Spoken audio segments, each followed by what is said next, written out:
هلو يا بنات، ازيكم؟ عاملين ايه؟ يا رب تكونوا بخير. النهارده الريفيو بتاعنا عن الصن بلوك او سان سكرين بتاع ديرماتيك. هو التركيز بتاعه فوق 50، فحلو جدا. ده اعلى تقريبا، اعلى تركيز في السوق كلهم بصراحه.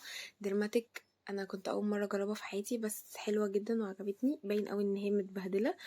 انا مرضتش اطلع اعمل عنه ريفيو الا لما اجربه بصراحه عليا واشوف نتيجته. وبصراحه عجبني جدا وسهل الاستخدام بطريقه حلوه جدا. الغطا بتاعه من فوق بحيث انك تحطي الكميه اللي انت عايزاها من غير ما تبهدلي الدنيا ولا تحطي كتير ولا اي حاجه. وكمان الملمس بتاعه حلو جدا، ناعم وريحته حلوه. وكمان صالح للبشرة الدهنية والبشرة الحساسة. بصراحة ما عمليش حاجة، انا بشرتي حساسة فما عمليش اي حاجة. بصراحة حلو جدا. من ده من يا دوبك تدهنيه مرتين خلاص، ما بيعملش لون ابيض ولا بيدي لون ولا لمعة ولا اي حاجة، كأنك مش حاطة حاجة حرفيا. بصراحة انا كنت جايباه من درماتيك نفسها، ما جبتوش من حتة تانية. وبصراحة كان عليه اوفر حلو قوي قوي، هي بتعمل اوفر على طول عليه. وكنت اول مرة اجرب سان سكرين في حياتي، فبصراحة كان فرق شاسع معايا. انا كنت جبته قبل المصيف يعني. وبصراحة حلو قوي قوي قوي. عجبني بصراحة، يعني بصراحة عجبني. انا نفسي لما يخلص هجيب منه تاني. لا حلو قوي قوي.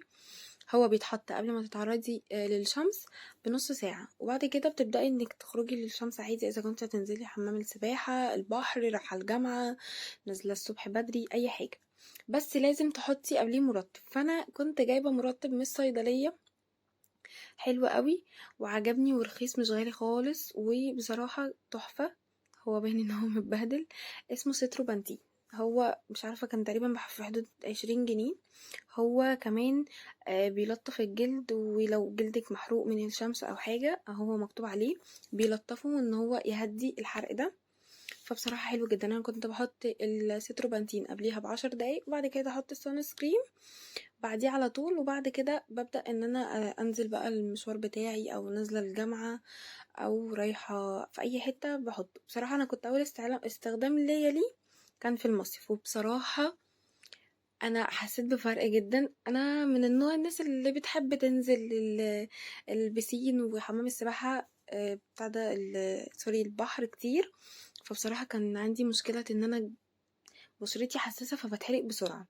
وفي حاجة كمان في بيتاديرم ده برضو، ده وشك التهاب، وشك فقفق او اي حاجة من الشمس او حاجة، برضو حلوة جدا. لازم التلاتة دول يكونوا معاكي في اي مصيف، او تحطي على الاقل المرطب او البيتاديرم مضاد للالتهاب قبل ما تنزلي في اي مشوار. بصراحة تحفة. انا بيتاديرم ده مخلصة منه بتاع 3.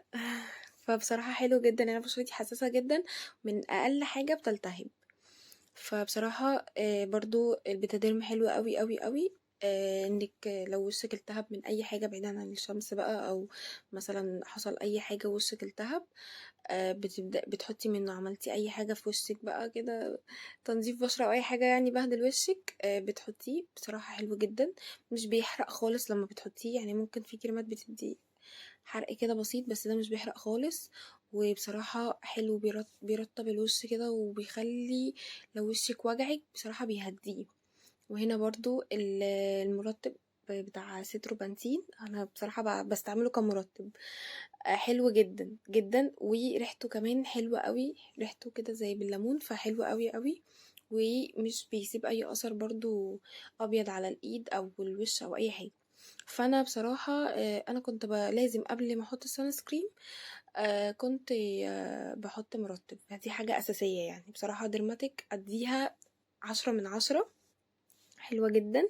انا بصراحة شفت فرق كبير قوي في المصيف، ان انا تقريبا اسمريت، اللي هو تقريبا النص اللي انا بسمره عن كل مرة. فبصراحة حلو جدا. حسيت ان انا واخدة تاين كده، مش ان انا محروقة من الشمس. فبصراحة مش بيحرق الجلد خالص. وبصراحة عجبني جدا، وانا ما كنتش بحط منه كتير بصراحة. كنت مش مهتمة بيه قوي، قلت مش هعمل حاجة، بس بصراحة حسيت بفرق كبير جدا وعجبني. وبصراحة لما يخلص هجيبه تاني. مش هقدر استغنى عنه يعني. وكنت بحطه برضه وانا نازلة الجامعة. فبصراحة حلو قوي قوي قوي قوي. انصح اي بنت تجيبه. هو كان حوالي ب300 جنيه، كان عليه اوفر، كنت جايباه ب170 جنيه، جبت 2. ب300 جنيه واحد، وعليها واحد هدية، فالواحد بيتحسب لك ب170. فانت لو عايزة تجيبي 2 عايزة تجيبي انت وصاحبتك هاتي، بصراحة هتحسب عليك يعني ان هو ب170. فبصراحة حلو قوي وسعره كان حلو، ارخص تقريبا سان سكرين في السوق كله. فبعيدا يعني عن الارقام الخرافية للسان سكرين التانية. بس كده، ما تنسوش اللايك والاشتراك في القناة عشان الفيديوهات الجاية. باي.